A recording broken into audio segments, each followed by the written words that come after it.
Pretty much in the last video we covered off about the benefits and the downsides to starting a business as an individual. And just to summarise, the benefits are that it's quite cheap to get it up and running. The downsides are is that you're personally liable for everything, and also any income that you earn as an individual, you actually get taxed as an individual. So companies get taxed at a flat rate of 30 cents. You as an individual get taxed on a progressive basis, and at the top marginal rate, given the new changes in the budget, you could be paying up to 48.5 cents in the dollar. So this time I want to talk about partnerships, which is another way in which the people can start a business. Now, generally, I don't know about you, but I had a couple of good mates at high school and we thought we'd have a crack at a business. And so you say, oh, well, let's do it as a partnership. Did we really understand what that meant legally? Not at all. And I know some friends of mine have had some personal experience with some really good friends, and then all of a sudden it kind of falls apart, but it still lingers around with the tax department. So what a partnership actually does is it's two people coming together with an agreement to do business, okay? So now look, this can sometimes work when you've got friends, and often it works in a relationship where you've got a husband and a wife, and the husband or the wife might be a tradesperson. So you've got one person doing the work and you've got the other person doing the books or running the business and organising stuff. Again, like having an individual business, an ABN or a sole trader, this is now called a partnership. So it has its own ABN, but the income comes into the partnership and the income gets distributed to each partner based on the rules. So you have a partnership agreement. Now, as a default, it goes 50-50, all right? What's the downsides to a partnership? Well, one of my clients, when his partner decided he didn't want to be in it anymore, they didn't finish all the paperwork. So remember how I said in the sole trader video that you're personally responsible for anything that happens in the business? Well, in a partnership, not only are you personally responsible for your actions, but you're actually personally responsible for the other girls' actions.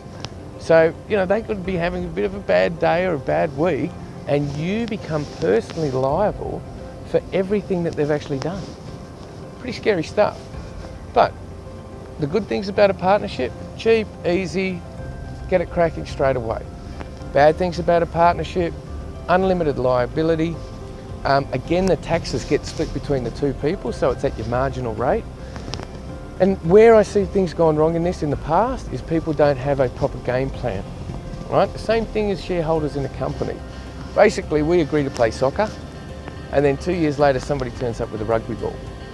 And it's like, what are you doing?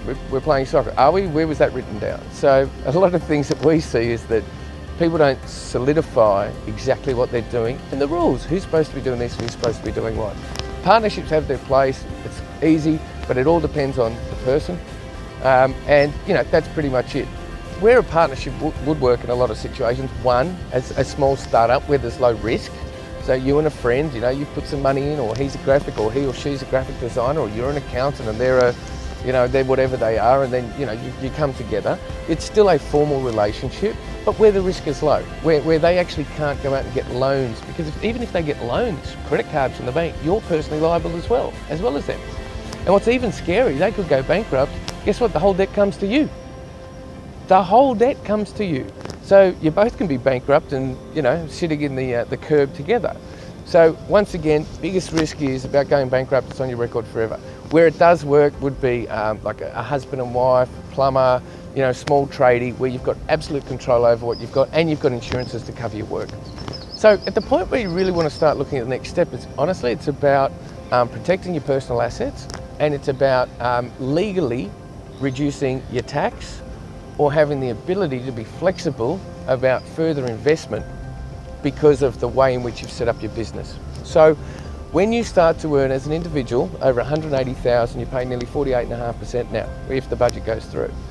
So what that means is, let's say the plumbing business is making $360,000, both mum and dad are both paying 48.5 cents. It's gone, it's gone through.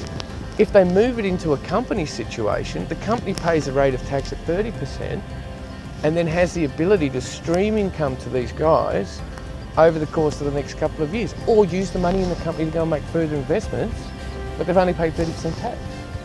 So, as I said, partnership's good, but the next stage would be, and also your size. Because once you start having employees as well, your ability to get sued by being an employer is massive. There's sexual harassment claims, there's workplace safety, you've got workers' compensation insurance, you've got all these other things that you need to worry about when you start employing staff. So probably the triggers would be the level of income that you've got, the riskiness of the business that you're doing, whether or not you're bringing in staff or not, and basically, the size of the operation. Look, if you ask me on the immediate, look, I want to set up my business right from scratch, from day one, I'd say that's fantastic, but it depends on where the business is going to be in the future, because I may say to you sole trader, I may say partnership, I may say company, and I may say having a trust as a shareholder. So the question is, I'd love to sell everybody everything and give you the Rolls Royce, but there's no need to have that Rolls Royce if you're just going up to the shops and back. So it does depend on each sort of person, but what we need to do, the most important question is to ask your client, or for me to ask you, where are we heading with this? How big are we going to get it? What's your goals and what's your exit? And based on that, and what's your risk profile? And based on that, I'll tailor a solution that works for you.